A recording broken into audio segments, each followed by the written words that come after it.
Because right now we got to wait for people to come on, so then I'll ask them, inshallah. Bismillahirrahmanirrahim. Walhamdulillahi Rabbil Alameen.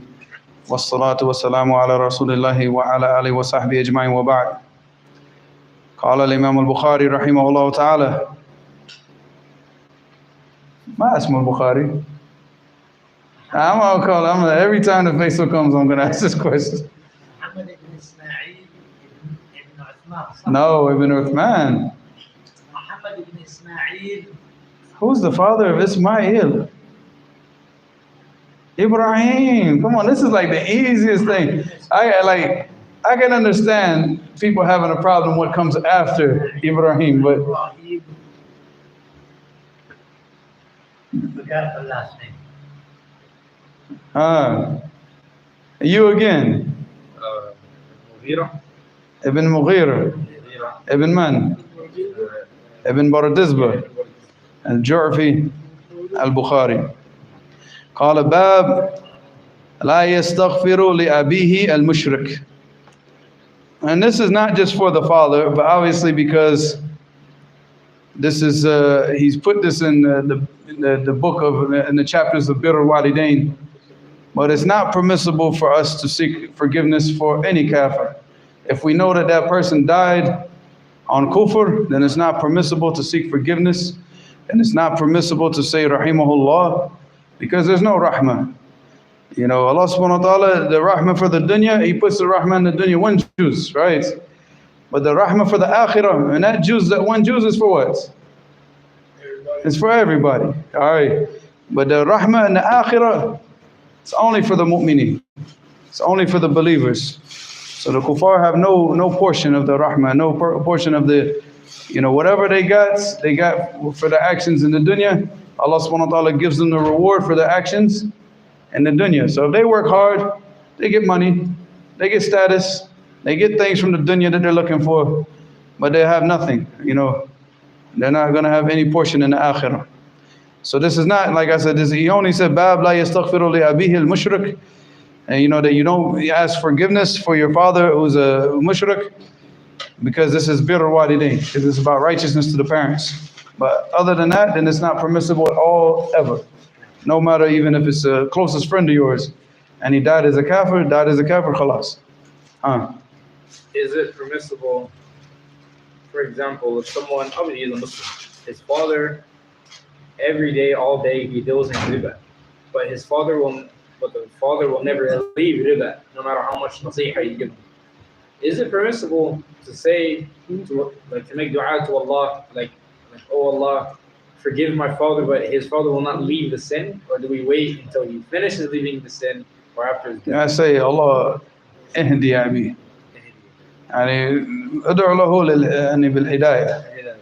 But as far as like ask Allah subhanahu wa ta'ala to guide him. But to forgive him, he has to make tawbah from that.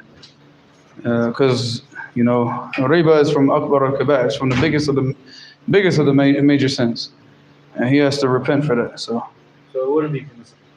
Like if he won't leave his riba. Because you're asking your father, you're asking Allah subhanahu wa ta'ala to forgive your father. You know, I mean, you could do it. I wouldn't say it's not permissible. You know, you see, from the past.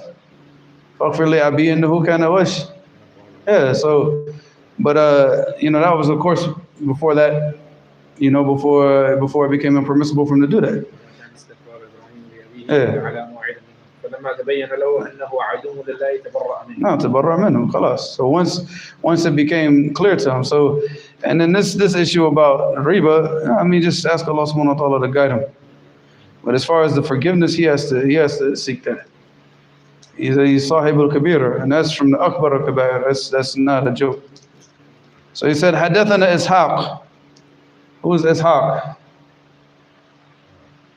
Ishaq has a very, very, very peculiar place in Islamic history.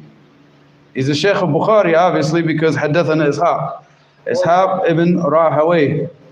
Ishaq ibn Rahaway. Now what role does Ishaq ibn Rahaway play in the history of Islam that we now benefit from his advice? Rahaway, yeah. Rahaway. Yeah, like it's because he's a Pharisee. Huh? Nobody knows. He's one of the biggest Shiu from Bukhari. Yeah. He's one of the biggest Shiu. Yeah, he's an imam. He's an imam, muhaddith. But what role did he play in the history, though? Hadith, because he taught Bukhari. But you got to be more. I'm looking for a specific incident. Mm. You guys are just throwing stuff out there now. That's when it's no longer funny. If he's come on, go ahead. No, I want the question. I want the answer first. Ask Google. Ishaq ibn Rahaway was teaching Bukhari along with a group of other students of hadith one day, and he mentioned in the class while he was giving them hadith, he said, oh, if only somebody would compile a book with only the authentic hadiths. فَوَقَعَ فِي نَفْسِ الْبُخَارِ, the statement of Ishaq ibn Rahaway, and that's why he compiled the Sahih. He kept that in himself when he was still young at the time. But he kept that in himself. He said, one day I'm going to do it. I'm going to do it. So it was because of the statement of Ishaq ibn Rahaway. This is what prompted and motivated Imam al-Bukhari to do what he did as far as compiling the Sahih that he compiled. And also, one thing also about Bukhari, when I was researching who he was, I came to find out that every time he was about to write a hadith in his Sahih, he would pray 2 rak'ah. Yeah, you pray 2 rak'ahs before you put any hadith in. All right. So حدثنا Ishaq ibn what? Rahaway. Yes. All right. أخبرنا Ali ibn Hussein. All right. The Hussein is Ali ibn Hussein ibn Waqid. All right. Ali ibn Hussein ibn Waqid, and he's a Saduq. All right. He's the weakest person in this chain. The chain is Hassan because of Ali ibn Hussein. Everybody else is Thiqa. Ali ibn Hussein al-Waqid. No, Waqid. Ibn Waqid. Waqid. All right, so أخبرنا علي بن حسين قال حدثني أبي, and of course أبوه من? Hussein ibn Waqid. All right, that's easy, right? All right, أن يزيد النحوي عن عكرمة عن ابن عباس رضي الله عنهما. So the chain of narration is Sahih except for Ali ibn Hussein. He's Saduq, so it's Hassan. Yeah. But Hassan لذاته. Okay. Huh? Sheikh al-Albani said Hassan al-Isnad. Yeah. All right. So then he said, قال عن ابن عباس رضي الله عنهما في قوله عز وجل إما يبلغن عندك الكبر أحدهما أو كلاهما فلا تقل لهما أف ولا تنهرهما وقل لهما قولا كريما واخفض لهما جناح الذل من الرحمة وقل رب ارحمهما كما ربياني صغيرا.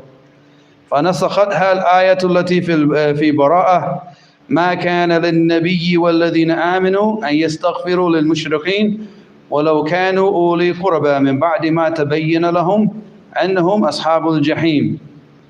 All right, so here he said that Ibn Abbas, he mentioned the ayat of Allah subhanahu wa ta'ala said, إِمَّا يَبْلُغَنَّ, if one of your parents, if one or both of your parents, if they reach old age, يَبْلُغَنَّ عِنْدَكَ أَنِ أَحَدُهُمَا أَوْ كِلَاهُمَا, one of them or both of them, فَلَا تَقُلْ لَهُمَا أُفٍ, so don't say to them, Uf, all right, which is what?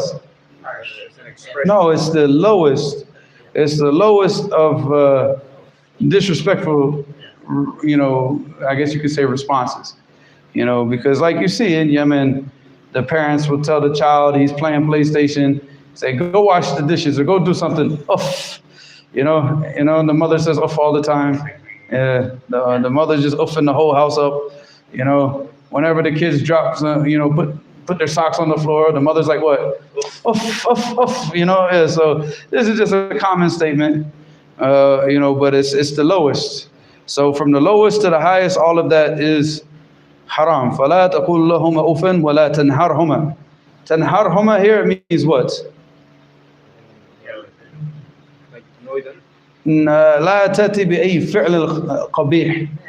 Like any just bad, not any bad action, any bad treatment, whether it's speaking, whether it's physical, whether it's facial expressions, because sometimes like the rolling of the eyes, what did the parents used to say in America back in the days about the rolling of the eyes? Bet in your eyes.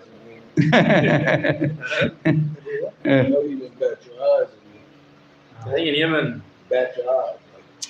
Like you do like this, Like like you shocked at what they say. isn't it a Yemeni mom thing? Waily, Waily, and they go like this. They put their finger to their eyes and they say like, yeah, waily, like it's like a threat to the kid. Like, I'm gonna get you. Do they do that still, I know their mother used to say that to them all the time. Ya wailakum, ya wailakum, ya wailakum. I'm like, man, you just like, y'all kids are gonna be destroyed before you 5 years old, man. But yeah.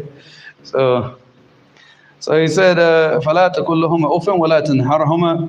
So the nahr here is just any type of fi'l qabih, any type of just disgusting, despicable treatment or action to your parents, whether it's like that rolling the eyes, stomping the feet, like some of the kids here do. If they get angry, they want to stomp their feet. Yeah. Slamming the doors. What else? Nursing home. Yeah. Nursing home. Putting them in nursing homes. Yes. Even to the point of just, cursing them out, Yeah, so along this time. But here in America, mashallah, they just kill their parents. So, they'll just kill their parents and run to the school and shoot the school up. That's beautiful. This is civilization, akhi. It's a civilization. And there's all the chaos that I've ever seen in Yemen. I've never seen that in Yemen. I've heard a real story of a father killing his son, but not because he sent his son to study high school in America, and he came back Americanized, disrespecting his mother. So the father told him, he's like, this is the last time you're going to disrespect your mother. And then one day he got really angry. I think he slapped the mother or something.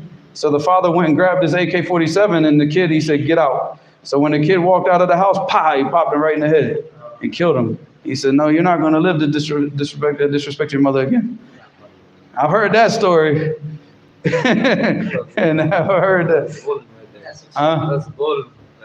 Like what he did wasn't even praiseworthy. No, see, the thing about it is it's that ghairah that he has, and that, which is good, but the fact that he is the one that allowed his son to go study in America for a year. Then the son came back acting stupid, and I've seen it. I've seen students that went to America for 1 year. When they come back, they've changed. Like there's 15 jinn done got a hold of them, and now they're like completely different. They talk different. Everything about them is different, Yeah, yeah, expected. Yeah. What about you guys? Been living in America for how many years now, Faisal? Is عقوق الوالدين أكبر من قتل المؤمن؟ عقوق الوالدين أكبر من قتل المؤمن. Yeah, هل عقوق الوالدين أكبر من قتل المؤمن؟ Allah ya. You have something on that? I just know, riba is bigger than both of them. Uquq, I don't know about that. Because Allah associated His right with وَقَضَىٰ رَبُّكَ أَلَّا تَعْبُدُوا إِلَّا إِيَّاهُ وَبِالْوَالِدَيْنِ إِحْسَانًا. But Allah also said, وَمَن يَقْتُلْ مُؤْمِنًا مُتَعَمِّدًا فَجَزَاؤُهُ وَغَضِبَ اللَّهُ عَلَيْهِ وَلَعَنَهُ وَأَعَدَّ لَهُ عَذَابًا عَظِيمًا. So two. No, Allah. That's when you go to Saudi Arabia, inshallah, or Yemen, that's where you want to ask a question like that. Yeah. All right, so. Huh? Oh, that kid was only in America for 1 year. Yeah. Because they had a program at, I'm not going to say the institute's name, but because we don't want lawsuits in California, but. I already know. Yeah. But there was an institute that used to take the kids and give them scholarships to go study in America for 1 year. In Yemen? From Yemen.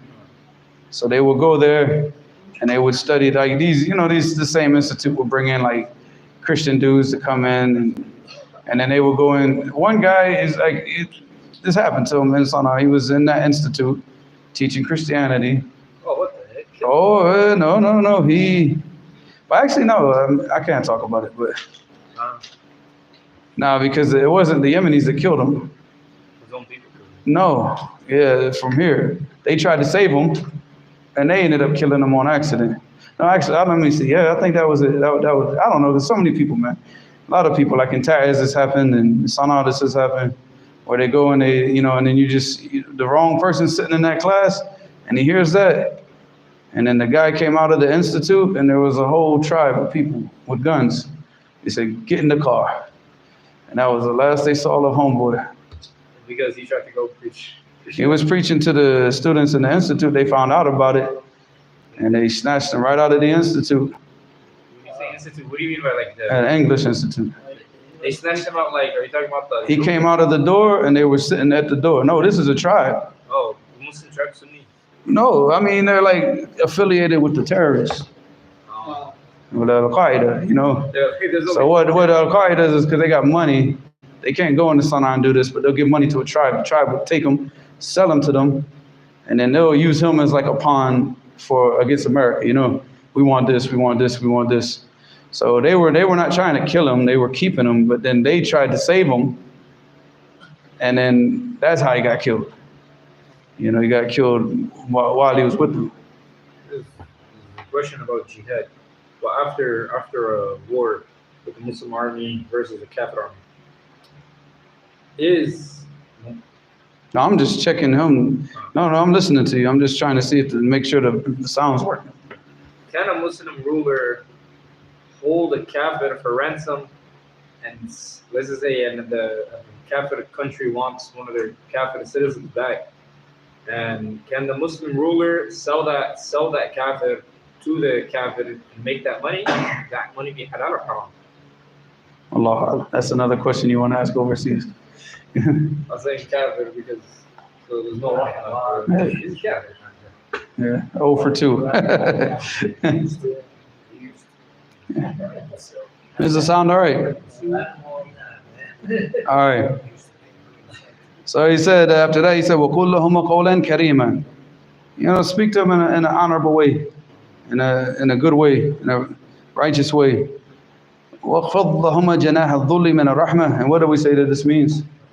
And like lower the wing of humility. Yeah, show humility towards them, be humble, and lower yourself to them. Make yourself like, min al-dhulli. Min al-dhull means like what? Humility. Yeah, humility, yeah. And min al-rahmati wa qul rabbi irhamhuma kama rabbayani saghira. So may Allah subhanahu wa ta'ala have mercy. You're making dua for them. May Allah have mercy on them. The way that they raised me, because they raised him with mercy. So he's asking Allah subhanahu wa ta'ala to have mercy on them. Yes. Yes, exactly. He said, فَنَسَخَتْهَا الْآيَةُ الَّتِي فِي بَرَاءَةٍ. All right, so this now shows the dua for the parents. And this ayat that's sent down, مَا كَانَ لِلنَّبِيِّ وَالَّذِينَ آمِنُوا. It was not for the Prophet or the believers, and يَسْتَغْفِرُوا لِلْمُشْرِكِينَ, to seek forgiveness for the mushrikeen, for the polytheists, for the mushrikeen, وَلَوْ كَانُوا أُولِي قُرْبَى, even if they are the closest of their relatives. مِنْ بَعْدِ مَا تَبَيَّنَ لَهُمْ, and once it becomes clear to them, أَنَّهُمْ أَصْحَابُ الْجَحِيمِ, that they are from the people of the hellfire. This was sent down, and for who?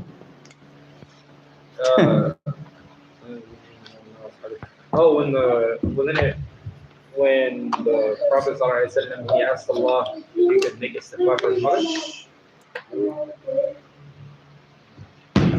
He wasn't granted that, but he was granted the permission to visit the grave, but he wasn't given permission to seek forgiveness for her. But this was sent down for what? I know. All right, the hadith عن المصيب. All right, this is a hadith in Bukhari. لما حضر أبو طالب الوفاء. All right, when Abu Talib when death came to him, and then so when the Prophet ﷺ was there with Abu Talib, and he was trying to tell him, قُل لَا إِلَهَ إِلَّا اللَّهِ كَلِمَةٌ نُحَاجُ لَكَ بِهَا عِنْدَ اللَّهِ. All right, just say La ilaha illallah, a word that I can argue on your behalf with Allah subhanahu wa ta'ala, because you said La ilaha illallah. But he refused, and he died, and he said that he was on the military, Abdul Muttalib, right? So he remained on the on the religion of his forefathers, right? So then what did the Prophet ﷺ say after his death? He said, لَأَسْتَغْفِرَنَّ لَكَ مَا لَمْ أُنْهَ عَنْكَ. He said that I will seek forgiveness for you, until I am like forbidden from seeking forgiveness for you. And then this ayah came down. This ayah came down for that purpose. So he got the nahi directly. Now, what was he allowed to do for Abu Talib? What was he allowed to do? Didn't Ali ibn Abi Talib bury him? No, I'm not talking about that. I'm talking about for the akhirah. Oh, the least punishment of Jahannam. All right, so he made shafa'ah. And the shafa'ah for Abu Talib was granted from the Prophet ﷺ, where Abu Talib will get the least punishment in the hellfire, which is what? It's just خصوصا للنبي صلى الله عليه وسلم. What? What's the punishment?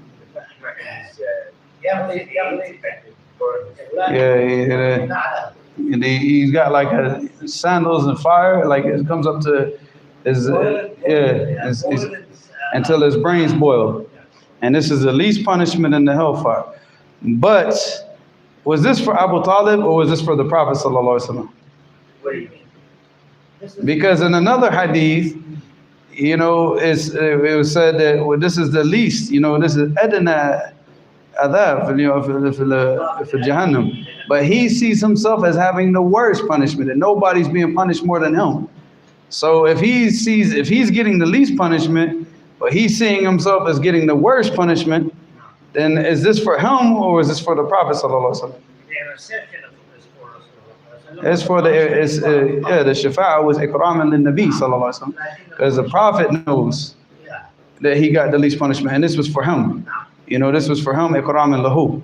But it's for Abu Talib, he's going to be in the hellfire forever, thinking that he's got the worst punishment. And even though, but the Prophet sallallahu alaihi wasallam, he made the shafa'ah, he knows that he got the least punishment. So just in case any people, can you make it clear that we're not allowed to make istighfar for kafir relatives if they die upon that? And I think I said that at the beginning, didn't I? Just in case some people, they might get emotional and shaitan may whisper, "Hey, make dua for your mother." No, you can't make dua for her. That's you make dua for her that Allah guide her while she's alive, but when she dies on kufr, that's it. I think the youngster came in and asked, could his mother go to a grave site to visit her mother? She's not Muslim or what? He didn't say. Her mother's Muslim. Oh, you're talking about the issue about the women visiting the graves. No, because there's a long ikhtilaf in that. And I'm on the opinion that no, it's permissible for the women to go visit the graves as long as what? As long as they follow the manners of Islam. They're not ripping their shirts and and because we'd have to go over that. So it's an issue. And inshallah, we can go over that another day. We'll go through all the different adillah for this, just to be clear about it. But the Prophet obviously, but also the Prophet didn't he curse the women who continuously visit the graves? Yeah, but then you also have the hadith in Bukhari where the Prophet sallallahu alaihi wasallam marra bi imratin tabqi in the qabr فقالت إليك عني فإنك لا قال فاتقي الله واصبري اتقي الله واصبري فقالت إليك عني فإنك لم تصاب بمصيبتي ولم تعرفه فقالت إنه رسول الله صلى الله عليه وسلم. But he didn't make inkar on her being at the grave. So you got a lot of different adillah, and even from the sahabiyat about ولم يعزم علينا, that we were prevented from going to the graves, from following the janazah, but like what? ولا يعزم علينا. But it wasn't an issue that was pressed on them. And you got other adillah even from Aisha radiallahu anha. So there's a lot of adillah that shows that the permissibility. But if a woman goes to the grave, she has to follow. Obviously this is for everybody. Of visiting the grave, for everybody, for men and women. One of the things that the people, there's ikhtilaf in the issue. But one of the stronger opinions about, like for example, when you're walking between the graves, that you do what? Try not to walk on the headstone? No, you take off your sandal, you take off your shoes. You don't walk, you walk barefooted between the graves. And what's the delil for this? The what? That you take off your sandals, you take off your shoes, and you walk barefooted between the graves. Is it Bukhari? But of course, they have difference of opinion in this, and because of why? They hear the ni'ab. But that's because maybe on the outside of the grave they put because you have the hadith where the Prophet sallallahu alaihi wasallam ra'a رجل أن لابس السبطيتين فقال يا صاحب السبطيتين ألقيهما, and he saw him walking and he had the سبطيتان is a type of sandals that they used to wear, and he told him, he said يا صاحب السبطيتين ألقيهما, he said take them off and toss them, and he commanded him to toss them. This hadith is authentic. So the thing about it is we can't take one hadith that's authentic and just toss this other hadith that's authentic. So the issue about not allowing the women to go to graves, because if you look at all the different adillah about the women, it being permissible for them to go to graves, but then the ulama like Shaykh Uthaymeen, Shaykh bin Baz, rahimahumullah, they're going to go back and look at that hadith, the la'na, and they say, well, we can't get rid of this, and then what are we going to do with this? It's a la'na, But then you see all the ahadith that are like later on that they and even the kuntu anhaakum an ziyarat al-qubur fazuruha. This is umuman. This was not specifically, was not speaking to the men, because this is for everybody. Fazuruha fa innaha tudhakkirukum al-akhirah, because it reminds you of the next life. So there's a lot of adillah. But you take whatever you're comfortable with. But as far as like me, as far as I'm with Sheikh Muqbil rahimahullah on this one, and Sheikh Yahya, no, it's permissible for the women to visit the graves as long as they they act according to, they're not screaming and yelling and crying out loud and, Is it permissible to stand over a grave, right directly above the grave? I stand on it. Stand on it. No, where the person is buried. No. That's the most disrespectful thing that you can do. Why would you want to do that? No, I just wanted people to know. Because that's how they honor the dead in America. Like they stand. No, even the kuffar, they did not. I don't know. I mean, when I was a kid, we never stand on the graves. They do it in music videos. You stand there. They do it saying, "Oh, like how much I miss you," and they stand over the grave, like directly above it, with flowers on right over it. They do this? On the headstone? Yeah, and in movies, yeah, that's how they honor. That I came across, that I know about. I'm just saying. Who about talking to the dead? You can't talk to the dead, right? What type of person are they? They're dead. Well, I see people in the cemetery and they be over there talking. You don't see nobody, but that one person with the grave. It says like, yeah, your daughter graduated college. Random stuff like, yeah, I bought a new Honda Civic. It has 140,000 miles on it. I went to the gas station. Forbidden? Ain't that forbidden? I mean, that's stupid. All types of stupidity is forbidden, so and that's just stupid. Yeah. Like, what are you talking like, I never hear nobody talk back, but I see them talking, and I see some people go to the grave every month. I mean, I was going to go to the grave of my grandfather in Jacksonville, but only to do one thing. Called وَجَدْنَا مَا وَعَدَنَا رَبُّنَا حَقًّا فَهَلْ وَجَدْتَ أَنْتَ مَا وَعَدَ رَبُّكَ حَقًّا. Just to say that to him. Pay your respect. No, not to pay my respects. To tell him, I found what my Lord said is the truth. Now, have you found his promise to be true? I know you have now. I know you believe Islam now, don't you? He died a kafir. So, but he was a Shriner. Shriners are like the high level of Masons, and they take on like Islamic identity, but they're not Muslim. Like they say Assalamu alaikum and they wear this tarbush and no, not permissible. That's from the khasa'is of Nabi sallallahu alaihi wasallam. What are you gonna lose? If he comes to Jannah with you, you're a winner. No, my father died a kafir. This is game over for him. No, there's no shafa'ah for What if him. Allah asks you, if He asks you to intercede for you? No, it's not going to happen. I'm saying because it's not going to happen. That intercession, that shafa'ah for the Prophet sallallahu alaihi wasallam, for Abu Talib, was for the khasa'ah, from the khasa'is of the Prophet sallallahu alaihi wasallam. That's not for anybody to just go make shafa'ah or intercession for a kafir. That's from the Muslims. I know. Yeah, that's from the Muslims for the people, because the Shafa'ah is for the Ahl al-Kaba'ir min hadhihi al-Ummah. It's for the people of the major sins of this Ummah. And then when they asked the Prophet sallallahu alaihi wasallam, he said, "Hatarahu," you know, for the للمؤمنين فقال قال إنه للقطاعين المتلوثين. You know, from the people that make plenty of mistakes, and the mutalawithin, like the polluted, you know, the polluted with sin, you know. So that's who the shafa'a is for them. It's not for the kuffar. The kuffar, khalas, it's game over for them. عندي سؤال. ها يعني كل جمعة في هذا أسئلة؟ I will talk about that in a أنا minute. أريد أقول لك أنا بسأل رسالة. Yeah, inshallah. يعني Q&A. This is like an open discussion. Now, I want to just say questions. Like every Friday, we're going to read at least one hadith, and then we'll just have like a more open. Yeah, I'm not going to be so strict about trying to get to the next book. We done. Q&A. Yeah, that's it. Q&A. Not a Q&A, but just open discussion. That might involve questions. So now the first issue that I got to deal with two issues now.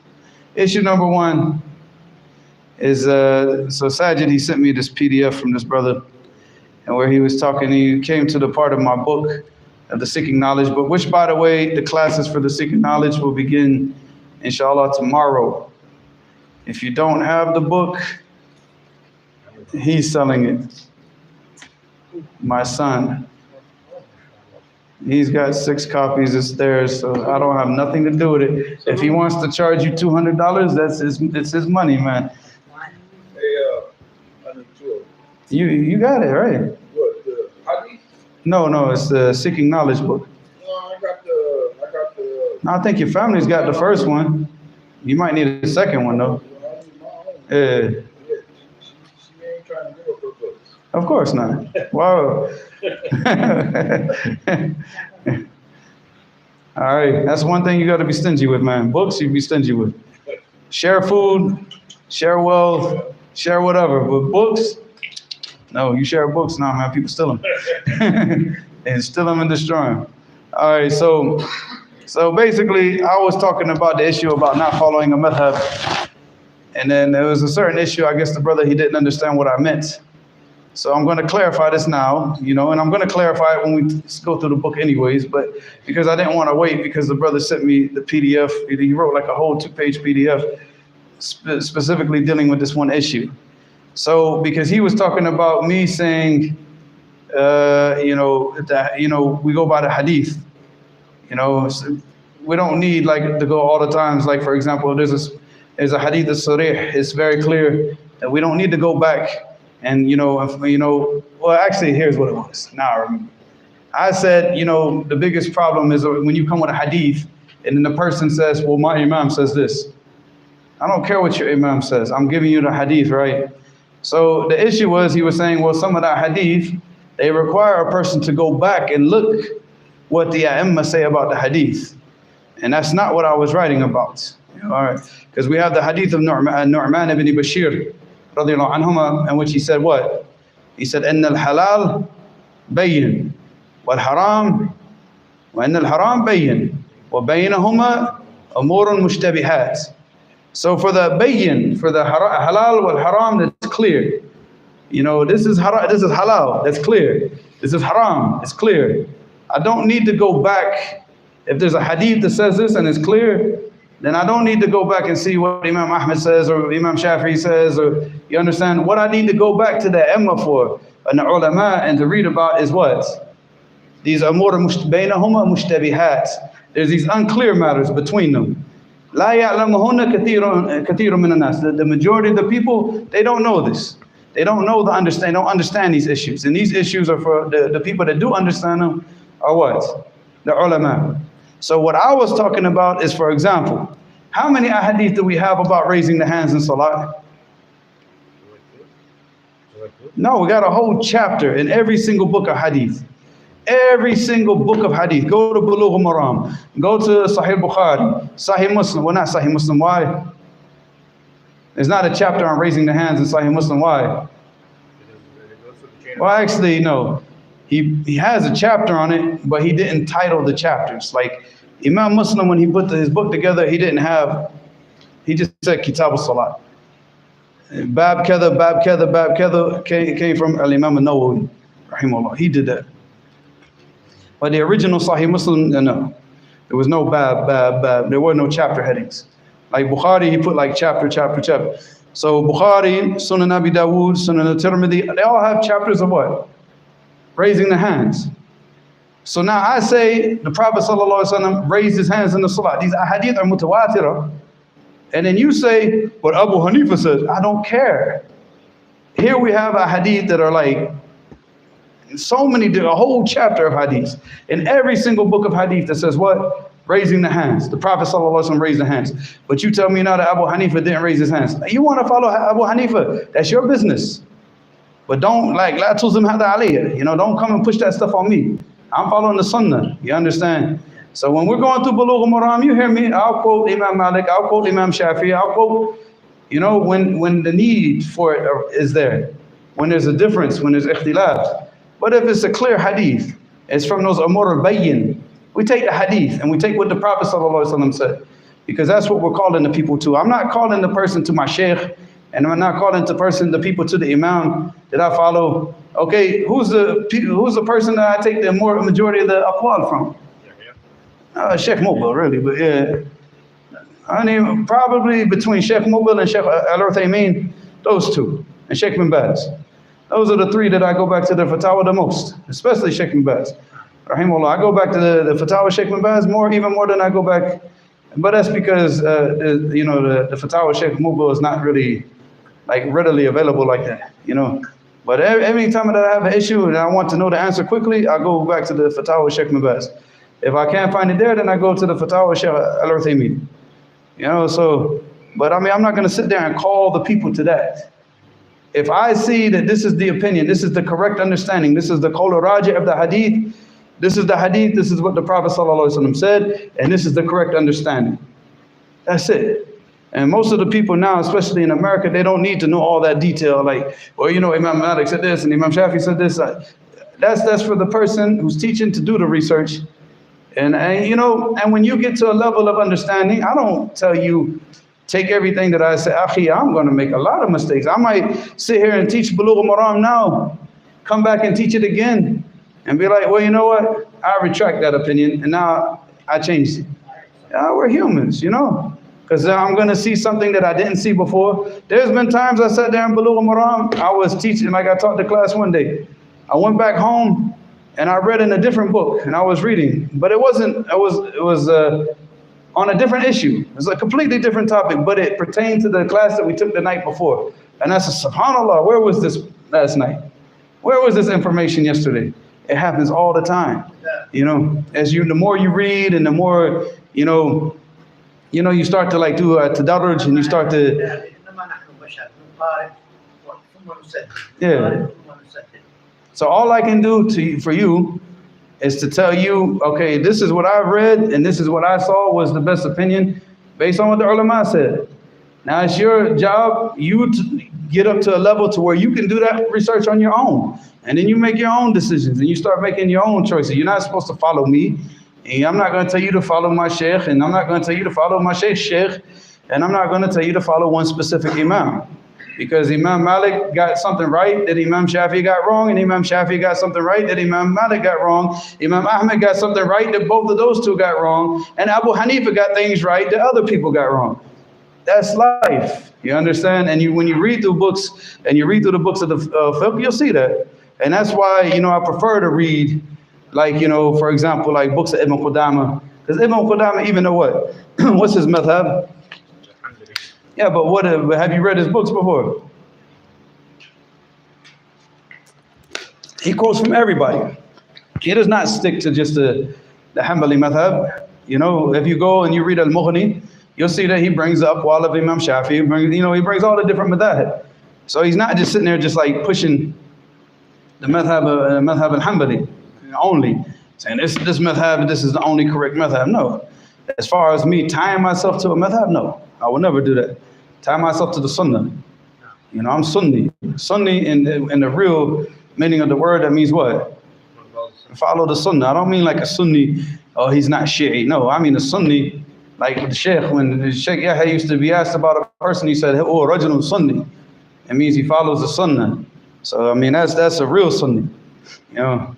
So that's that one issue. When we're talking about issues of the, you know, the raising the hands with the takbir, we're talking about, you know, different ahadith. You know, let me see, what else is like just clear as day. Like when you're dealing with things like, for example, like, you know, in tashahhud, do you point or do you do this? Now this is no, but I'm saying this goes back to an issue of what? You have the hadith of Sahih Muslim and Sahih Bukhari, where what? Well, it's in Sahih Muslim, I'm sure, but where the Prophet ﷺ can yashir. And I remember we were sitting with the Shaykh when we took this hadith, and I remember him doing this to us. He said, "Can yashir?" قال يا إخوة أنتم تشيرون هكذا تشيرون هكذا أم تشيرون هكذا؟ قال نحن نشير هكذا. قال نعم. كان يشير بإصبعه. But this hadith is ضعيف. And حسنه شيخ الألباني بمجموع طرقه, but not all the ulama saw that the hadith was sahih or hasan. So hadith, Sheikh al-Albani read it sahih actually from Muslim Imam Ahmed, where the Prophet ﷺ would actually move his finger during the shadow. This hadith is in Muslim Imam Ahmed. yeah, but that's what I'm saying. That hadith fihi ضعف. Whether you move your finger or you just No, the hadith in Sahih Muslim كان يشير. Yashir. Did not say no movement on anything. And all the hadith that he brought in Sifat Salat al-Nabi is questionable. So there's ulama, like, because he makes, I told you, he makes a hadith hasan based on the majmu' turuq. But if you have all these different turuq of the hadith and they're all da'if and you don't have a shahid for that, you know, you got one set of ulama say, no, we're not going to accept it, we're going to reject it. And then he'll say, no, there's so many different turuq, you know, there's so many different turuq of the hadith, how can I reject it? So he would accept it. So you see Shaykh al-Albani rahimahullah, he made you know, the recitation of Surah Al-Kahf on Yawm al-Jum'ah, Hasan. Shaykh Mubil, no.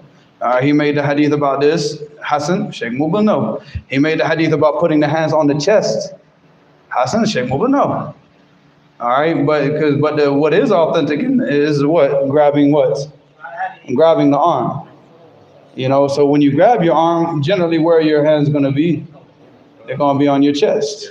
So that is authentic, the grabbing of the arms. But the actual placing of them with the wording of on the chest, the hadith fihi nadar. So, you know, you got to look at these are things like this. You have to go back to the ulama, and you have to go back and you have to look. There's no way that we could just sit here and just say, well, I'm just going to go off the dhahir of the hadith, you know. هذا وأيضا أضيف يا شيخ أنه الإنسان سواء وضعتها هنا أو وضعتها هنا. فيعني Well, I'll tell you what's authentic from Ali. Ali radiallahu anhu used to put his hands down here. And that's authentic. So, أنا قصدي إنه هو سواء تركتها أو فعلتها أنت مش محاسب على وضعتها هنا أو وضعتها. Now look, we're all trying to get to the Sunnah. Yeah. So if you take the opinion of Shaykh al-Albani, Allah yubarak feek. Shaykh al-Albani is Imam. You know, and vast majority of the times, what do we sit here and say? What does Shaykh al-Albani say about the hadith? What does Shaykh al-Albani say about the hadith? All the time, you know. But the only difference is, like I said, when it comes to that hadith, is Hasan li ghayrihi, that's when I'm like, you know, I got to go back and check it. I really like the way you teach us, because you don't stick to one thing. You always give us other, you know, other sunnah, other ways, you know, and that's good, because it teaches us not to stick to one thing, because this can be a problem. Yeah, because I mean, I remember one time when I heard I heard a sheikh from Mauritania one time. He said, إذا ضل خليل ضللنا. So he said, إذا ضل خليل. Who is Khalil? Khalil, they have a book, it's called Mukhtasar Khalil. Mukhtasar Khalil is a book in Fiqh al-Maliki. It's one of the main books. If you look at like Zad al-Mustaqni', it's the equivalent of Zad al-Mustaqni' in Fiqh al-Hanbali. All right, it's a pretty big book, but this is the main book that they memorize in Mauritania. Because of them, they base all the fatwa and everything off of this one book. So they say, إِذَا ضَلَّ خَلِيل ضَلَلْنَا. So if he got it wrong, we got it wrong because we're doing what we just basically we do taqleed of Khalil, and this is not from the Deen. This is not the Deen. No, إذا ضل خليل ضل خليل. أخي, I'm not gonna ضل معه. لا, هو ضل هو ضل. الله لا يعفو عنه. You know, he's an imam مجتهد, and هو أخطأ. خلاص, نحن ما نضل معه. And we go and we search for the truth. You know, we search for the truth. This Deen is like, I am responsible for me and my Deen. Sheikh Al-Albani is not responsible for me. And Sheikh Mubaz is not responsible for me. Imam Ahmed and Imam Malik, I am responsible. I have to go out and try to find the truth. That's a responsibility of all of us.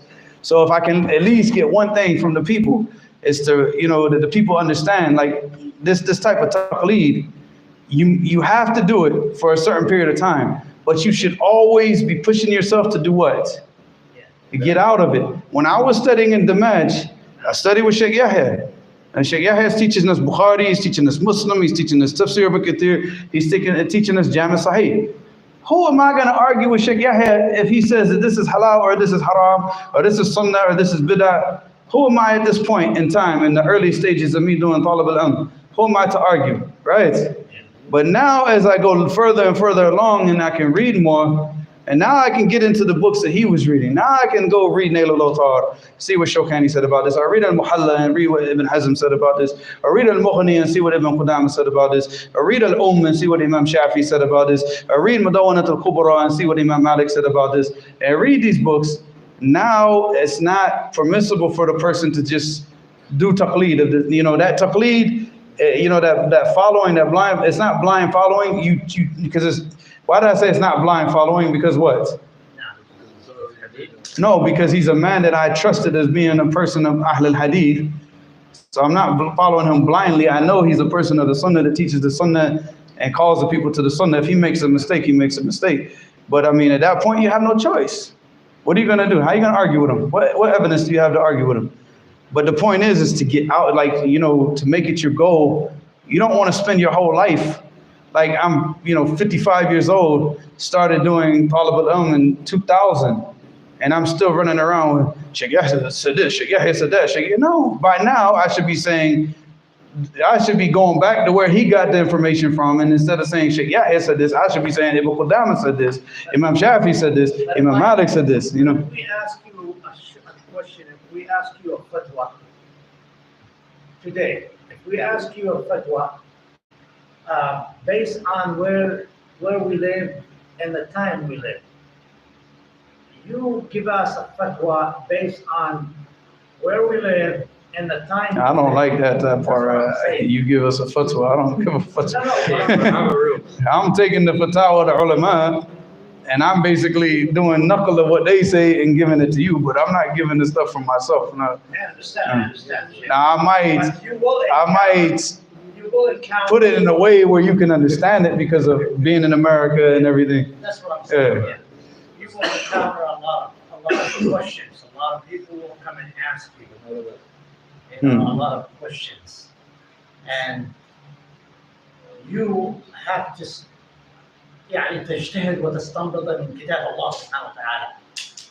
You have to, Allah سبحانه وتعالى يعني كما قال يعني أراد مني أنك تستنبط الحكم من كتابه ومن سنة رسوله from his book and from the Sunnah of Prophet صلى الله عليه وسلم, and تجتهد as much as you can. أنا لا أقول في الثوابت ثوابت ما فيش فيها لا تنازل خالص. I'm the person that I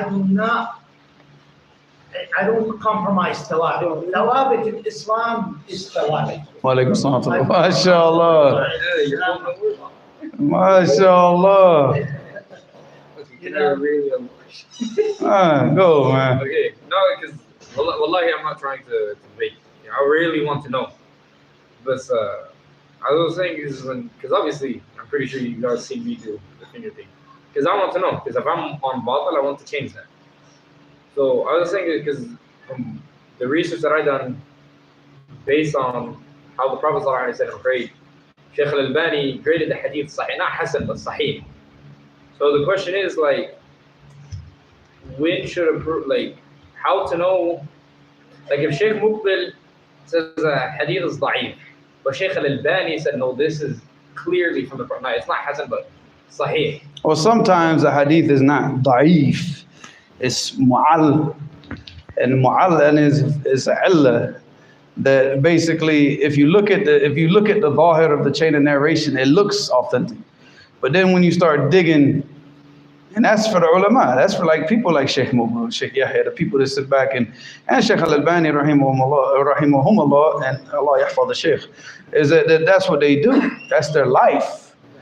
I mean, who am I to question Sheikh Al-Albani and what he does? But now when I'm talking about me taking what I'm murtah, like what tatma'inna nafsi bi, what myself is like comfortable taking. And I'm more comfortable taking from a person that I study with, right? So it's not a ta'asub for Sheikh Muqbil, because the same thing, if I see you reading Surah Al-Kahf on Yom al-Jumu'ah, I'm not going to say anything to you. Yeah, all right, I'm not going to say, hey, don't you know that Sheikh Muqbil said no? Because Sheikh Al-Albani said the hadith is, Hasan. So, who am I to question Sheikh Al-Albani? And who am I to question you for following Sheikh Al-Albani? Because we're all just trying to get to the truth. So if you see that because if you see a person, he's not able to, I mean, who from amongst the people in America is able to go through all these books of chains of narrations and look up all the different chains and the rijal, the asanid, and there's so much that goes into that, akhi. It's not even a joke, man. It's not even a joke. There's a whole book that was compiled by the Sheikh Muqbil when he was doing the Sahih Musnad, mimma laysa fi sahihain, which is called al-hadith al-mu'alla, because these were hadith that he had thought at one point were sahih, and then through his research he came across different different elements in the chain that showed that the hadith was not, that it was not authentic, and he compiled a whole book. It's called al-hadith al-mu'alla. You can find it in Sardiya right now. So like a question that I have right now, if I am like reading or I come like fatawa, Sheikh Al-Albani, if he says hadith is sahih, he says it's clearly la shak. And then on the other hand, Sheikh Muqbil or any great imam, let's just say Sheikh Muqbil, he says hadith da'if. Who do I pick? Whoever you're comfortable picking, because you got nothing. Because I really want to get to the like I don't want to, I was like you when I was at the same age like you.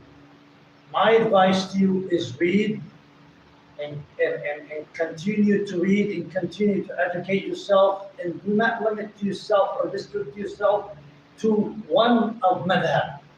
No. He's not talking about the madhahib. You know what I mean? He's talking about the people who are making the hadith. Like one person makes the hadith da'if and another person makes it hasan or sahih. Sheikh Muqbil rahimahullah never ever spoke bad about Sheikh Al-Albani, ever. And when Sheikh Muqbil would speak about a hadith and they say, well, Sheikh Al-Albani said it's hasan. And this is what I heard from the brother that sat with Sheikh Muqbil for years. And he said what? He said Sheikh Muqbil used to say, because Sheikh Al-Albani rahimahullah had access to books most people don't even have access to. So Sheikh Muqbil will say, his problem, more than likely he may have read something in a book that we didn't see it. But he's saying, I have to go by what I know, by what I've read. For me, the hadith is da'if. If he saw something that he saw, that's what he saw, but we don't know. So he made the hadith hasan for, I really want to get off this topic, but go ahead. Last question about this. Because it's just like I told you the other day. Anna, there's one more thing that we got to talk about. When I told you, when I ask, it's to act upon, not just No, you take what you're comfortable with. That's what, I remember that was the best advice that Fareed gave me. Allah yarhamu. And he used to always say that. He said, just, man, if I see your hand go up one more time. No, it's because it's about because you said the hadith in Sahih Muslim, so no, that doesn't mean that's because you're talking about the ishara. Yeah, sure. I'm about to say, just because the hadith is in Sahih Muslim doesn't mean there's like la shakka fi. Go ahead. But, so, if we do it, so do we still look at the finger if we just keep it straight, right? Who said that you look at the finger? If you don't keep it straight. That was the ijtihad from Shaykh al-Albani. It's nothing in the hadith about you looking at the finger. You look at wherever but you look at wherever is going to be khushu' for you. You know, some people that could sit there and look at the finger. حتى this or this يعني Yeah, this, I mean, if you live this distracts. I don't know, like, when I'm doing this, well, when you're doing this, I don't know, man, it just like makes the person like, you know, because you keep seeing this movement out of the peripheral vision. Someone, I remember one time I did it, and then someone goes and just grabs it. And the other day, someone was doing it, and then I see Asad, your son Asad, he goes and he just keeps his during the salah. Who grabbed it? Asad. Asad grabbed your finger. Not mine, but he grabs someone else's.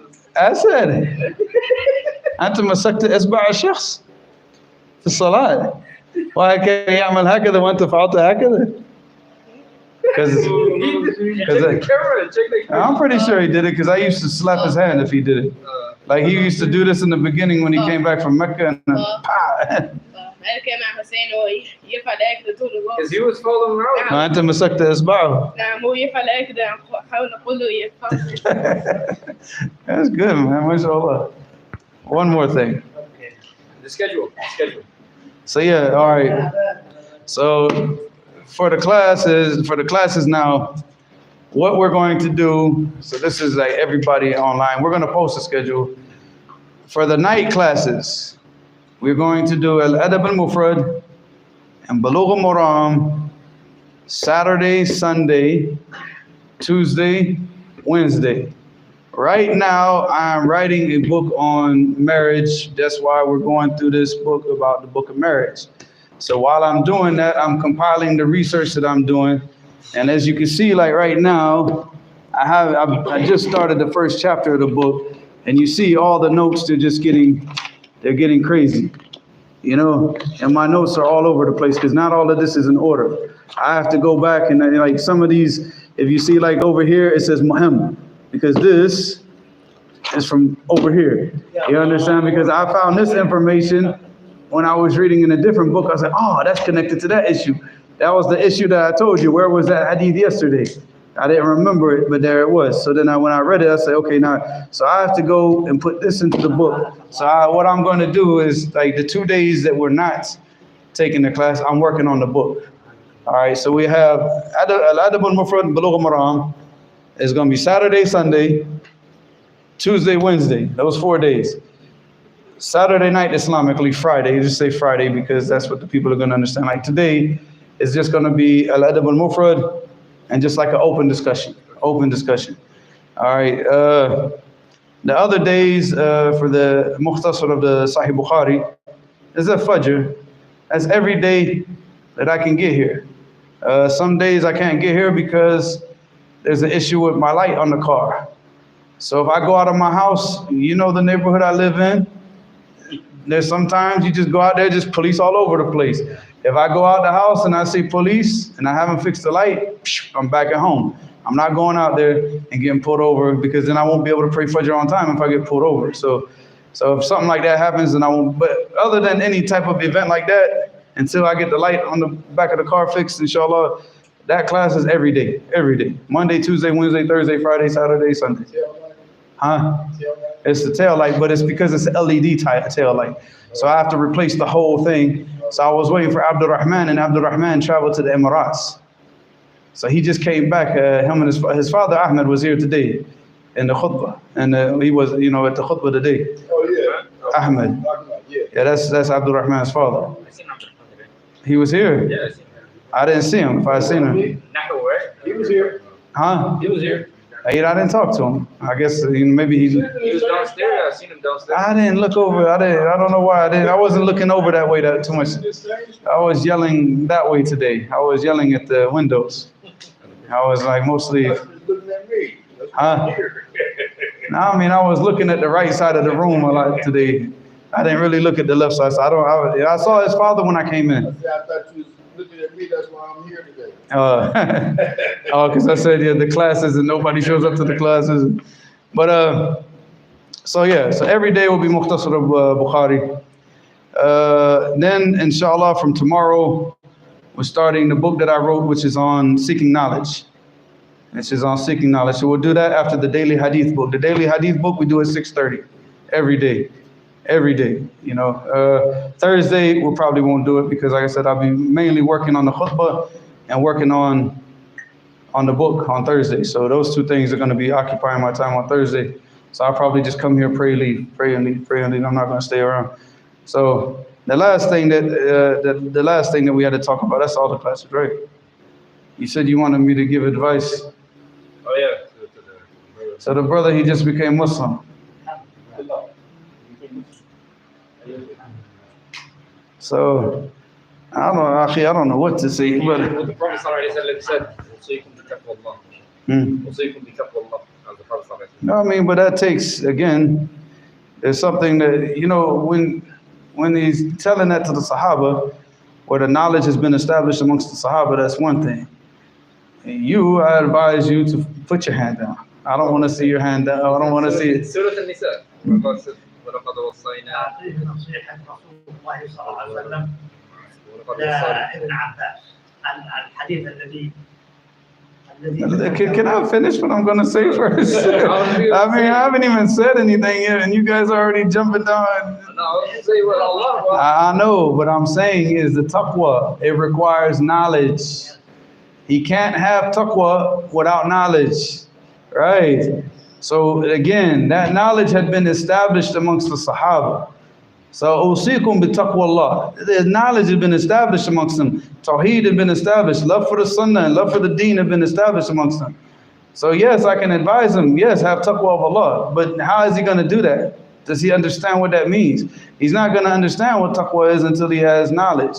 So the most important thing is that you have to focus on learning your religion. And don't just take knowledge and listen to anybody that says something to you. If you were to go around from masjid to masjid and take from every single person that tells you something, you're going to be like them Hare Krishnas down there that came here today. Yeah, he's like half Buddhist, half Hindu, half Christian, half Jew, half everything. We follow the Sunnah. We don't follow people. Other than the only person that is obligatory upon us to follow is the Prophet Muhammad sallallahu alaihi wasallam. Try to learn your religion as much as you can, and when you learn it, as you learn it, practice it.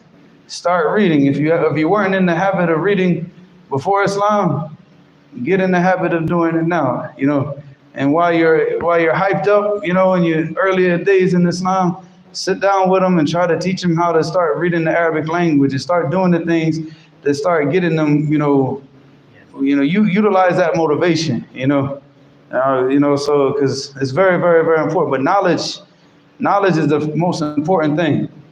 And the other thing is that, it's like Allah subhanahu wa ta'ala said, and we always quote this ayah, حَسِبَ النَّاسُ أَن يُتْرَكُوا أَن يَقُولُوا آمَنَّا وَهُمْ لَا يُفْتَنُونَ وَلَقَدْ فَتَنَّ الَّذِينَ مِنْ قَبْلِهِمْ فَلَيَعْلَمَنَّ اللَّهُ الَّذِينَ صَدَقُوا وَلَيَعْلَمَنَّ الْكَاذِبِينَ.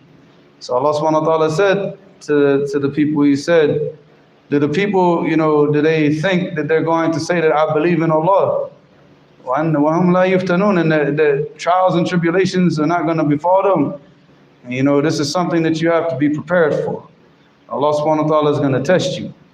Because if you come into this deen and you try to be a believer, you're going to be tested. If your deen's weak, you get a small test, but you're going to be tested. If you're strong in the deen, then you're going to get a heavy test. But this is to show the people who the truthful people are from who the people aren't so truthful. Like these people that came here today saying, oh, I'm Muslim. They're not very truthful. But you're going to be tested. You're going to be tested maybe, is your family Muslim? So how are they taking, do they know about it or no? They don't care. Because you have difference, Like me, I didn't have a problem with my family. I never had a problem with my family. My fitna came from other things. My trials and tribulation, it came from long hair. Girls, man. Oh. I told them, I said, I became Muslim at 15. And they said, I remember I was in the car with the brother right when I first became Muslim. His name is Mu'ti, rahimahullah, he's dead now. And he told me, he said, that it's not permissible for you to have a girlfriend I said, you better go find me a wife right now then. Because we're not doing that stuff. No girlfriends, no nothing. You better go find me a wife right now. Go. What are you waiting for? It's like, but you're 15. No, my mother will agree. Don't worry. My mother will sign off on it. Don't worry. But you better go find me a wife right now. So, everybody's going to have a test. Everybody's going to have, some people, their test is drugs. Some people, their test is stupid friends. Some people, their test is peer pressure. Some people, their test is just a bad woman. But it's you're going to be tested. You're going to be tested in your wealth. You're going to be tested, but you be patient. Be patient, because the thing is you always got to understand, what did you become Muslim for? Lost. All right. But the main thing now that, what you need to be thinking about, and generally is what brings a lot of people to Islam, is pondering death. What's going to happen to me after my death? Because that all of this creation and everything, all this perfection, this can't be for nothing. It's not possible that Allah subhanahu wa ta'ala created the sun and the moon to move in these cycles, the stars and everything to move in perfect order, even the tides of the ocean and everything in all perfection, just for us to die and go to nothing. Now, what was the point of all this? What was the point of our living if we're just going to die and go to nothing? So that something's coming after this. And that's something, and generally when there's something that you don't know, it scares you more than what? Than something that you do know. Because people are always afraid of what? The unknown, right? That's what puts fear in people. So it's that fear. I remember before I became Muslim, when I was 12 years old, I'd be going to sleep. And right when I'm going to sleep, it's like almost like a voice was talking to me saying, but it's my thoughts, it's not, I'm not crazy. I'm not saying like, oh, I got this revelation. No, it was just like my thoughts, but it was almost, my thoughts were almost as clear as it was like somebody was talking to me. It's like, all right, now you're going to die. Now you're going to be in the grave. You're going to be in the ground. You're going to turn into dust. Now what? And I would jump up like sweating, like, what? No, I don't want to die. I don't want to die, 12 years old. And I would get up and start making dua, these little stupid Christian kid prayers, now I lay me down to sleep, I pray my soul, whatever, this stupid stuff, But the thing is that thought that and when you come into Islam, now you're going to learn the reality of what's coming after death. Now it's your job to prepare for that. Now you have something to prepare for, because now you know what's coming. So now you have a step up on all the other people. The Christians, you go up to the Christians and say, what's going to happen to you after your death? What's going to happen in the grave? What's going to happen on the day of judgment? They don't know. Well, they just guess and they make things up, or stuff that they probably got from movies or something like this, something that they saw in a movie. Go to the Jews, they don't know. Or they do know, but they cover the knowledge up. So, but now it's like, now you come into Islam, and now you're going to know. You're going to see the ahadith about the day of judgment. You're going to see the ahadith about what goes on in the grave. You're going to see this stuff, and now you're going to know for sure. So now it's your job to do what? Live your life in preparation for that. Live your life in preparation for that. Yeah, because this dunya, what did the Prophet ﷺ say about the dunya? Hadith of Abi Hurairah, what? Well, he said, in the dunya sijin al-mu'min. Now that's a hadith of Abi Sa'id al-Khudri. But he said, dunya sijin al-mu'min wa jannat al-kafir. He said that this life of this world is a prison. It's a prison for the believers. Why? Why is it a prison for us? You go outside, you see beautiful girls on accident, it's going to happen. They're haram. Can't have it. You just can't go up and just jump up in everything that you want. You desire, you can just go and partake from. You have to fight your nafs, so you spend your life, this is haram, this is haram. Drinking's haram. Fornication's haram. Doing these drugs and smoking weed and all this type of stuff is haram. And you have to fight yourself. That's prison. You can't just let your desires what? Just go free. You know what I'm saying? That's for Jannah. But that's why it's the Jannat al-Kafir, and that's why it's the paradise for the non-believer. Because he just does what he wants. He does what he wants. And the Prophet ﷺ also mentioned about the dunya. He said, what? إِنَّ الدُّنْيَا مَلْعُونَةٌ وَمَلْعُونُ مَا فِيهَا إِلَّا إيش؟ إِلَّا ذِكْرُ اللَّهِ وَمَا وَالَاهُ وَعَالِمًا وَمُتَعَلِّمًا.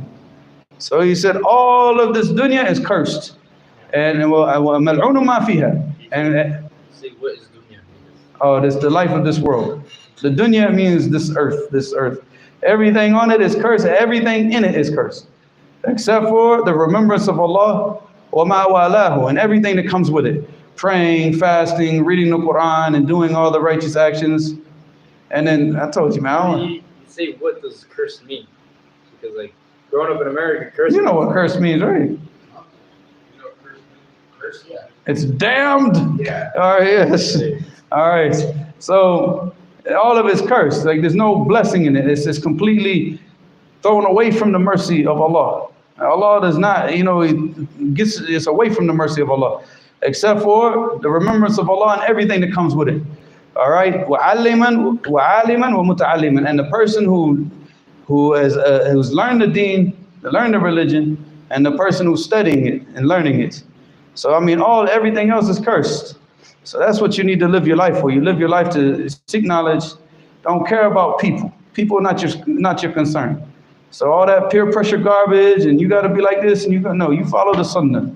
You follow the Sunnah. You don't follow people. And even if the whole world were to congregate and to insult you and speak bad about you, but you know that you're on the truth, stay on the truth. Stand up on the truth, and don't bow down and don't cower down for nobody. Because that's what they try to do. They try to take like the new Muslims, and what do they try to do? Everybody wants to jump in and try to manipulate them, and try to you follow don't be afraid to ask somebody what's your evidence for this. You gotta teach them that. Yeah, but that comes with time, inshallah. Like this, brother, if someone says something, what do I always say you ask them for? Ask them for the evidence. What did I tell you all the time? If I say something that goes against the Quran, Hadith, what do you think? Yeah, like when I said, if I say something that goes against the Quran or Hadith, which one do you accept? The Quran or the Hadith, or what I say? The Quran and Hadith, both. Like don't ever choose what I say that goes against the Quran. All right, so that's it, inshallah. Any more questions? I mean, I was That's it, alhamdulillah. That's it. All right. Subhanakallahumma wa bihamdika ashhadu an la ilaha illa anta astaghfiruka wa atubu ilayk. like, wow,